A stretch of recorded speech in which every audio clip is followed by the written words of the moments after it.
Ryan और Jack बचपन से सबसे अच्छे दोस्त थे। वे हमेशा एक दूसरे को हिम्मत और शर्तों के खेल में धकेलते रहते थे। कभी वे छोड़ी हुई इमारतों में घुसते, कभी आधी रात को झील में तैरते, तो कभी सबसे तीखी मिर्च खाते। उन्हें रोमांच बहुत पसंद था। लेकिन इस बार उनका खेल बहुत आगे बढ़ गया। अक्टूबर की ठंडी शाम थी। रेयान और जैक के घर के पीछे जंगल में आग के पास बैठे थे। आग की लपटें नाच रही थी, पेड़ों पर डरावनी परछाइयां बना रही थीं। दूर से एक उल्लू की आवाज आई। तुमने मोर्गनसन हाउस के बारे में सुना है? रेयान ने एक लकड़ी के टुकड़े को आग में फेंकते हुए पूछा। जैक मुस्कुराया। हाँ, सब कहते हैं कि वो भूतिया है। नहीं, बस भूतिया नहीं, रेयान ने धीरे से कहा, जैसे कोई बड़ा राज बता रहा हो। कहते हैं कि अगर कोई आधी रात के बाद 1 घंटे तक वहां रुका तो उसे शैडो मैन दिखेगा, और अगर उसने तुम्हें देख लिया तो तुम कभी वापस नहीं आते। बकवास, रेयान मुस्कुराया। तो साबित करो। तुम सच में कह रहे हो? 1 घंटा अकेले आधी रात। जैक थोड़ा सोचने लगा। वह कभी किसी चुनौती से पीछे नहीं हटता था, खासकर जब रेयान देख रहा हो। वे मोर्गनसन हाउस पहुंचे। यह घर सालों से खाली पड़ा था। इसकी लकड़ियां सड़ चुकी थी, खिड़कियां टूटी हुई थीं। लोग कहते थे कि वहां कई लोग गायब हो चुके हैं और खिड़कियों में अजीब परछाइयां दिखती हैं। रेयान बाहर खड़ा था। जैक ने अपना फोन ऑन किया। ठीक है, जैक ने स्क्रीन की ओर इशारा किया। मैं अंदर जा रहा हूं। रेयान ने घड़ी देखी।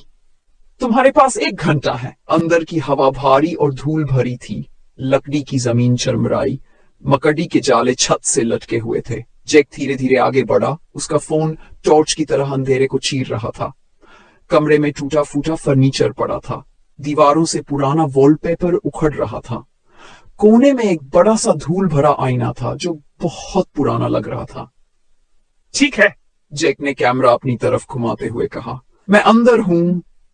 एक पुरानी सीढ़ी ऊपर जा रही थी। सीढ़ियां चरमराई, लेकिन वह ऊपर चढ़ गया। ऊपर की मंजिल और भी बुरी हालत में थी। छत पर पानी के दाग थे और दीवारें फफूंद से भरी हुई थीं। तभी उसे एक आवाज सुनाई दी, धीमी, उसके पीछे से। जैक झटके से मुड़ा। उसका दिल जोरों से धड़क रहा था, लेकिन वहां कुछ नहीं था। वह हंसने लगा। ओह, ये सब रेयान की चाल है, उसने कैमरे की ओर कहा। वह एक पुराने बेडरूम में गया। वहां सफेद चादरों से ढके फर्नीचर थे जो किसी खड़े हुए इंसान जैसे लग रहे थे। फिर अचानक फोन स्क्रीन सफेद स्याह रेखाएं स्क्रीन पर दौड़ने लगी। ये क्या बकवास है? जैक ने फोन पर थपथपाया, लेकिन स्क्रीन और बिगड़ गई। और फिर आईने में एक परछाई। 1 सेकंड के लिए जैक के पीछे एक काली आकृति दिखी। जैक ने झटके से पीछे देखा, पर वहां कुछ नहीं था। ठीक है, कुछ नहीं है, उसने घबराहट में हंसते हुए कहा। बस रोशनी का खेल है। जैक ने कैमरा दरवाजे की ओर घुमाया। उसकी सांस रुक गई। हॉल के अंत में एक आकृति खड़ी थी, लंबी, दुबली। उसके शरीर से काला धुआं निकल रहा था, जैसे वह जीवित परछाई हो। कोई चेहरा नहीं, कोई आंखें नहीं, बस एक खाली अंधेरा। जैक का खून जम गया। रेयान, अगर ये कोई मजाक है तो वह आकृति हिली नहीं।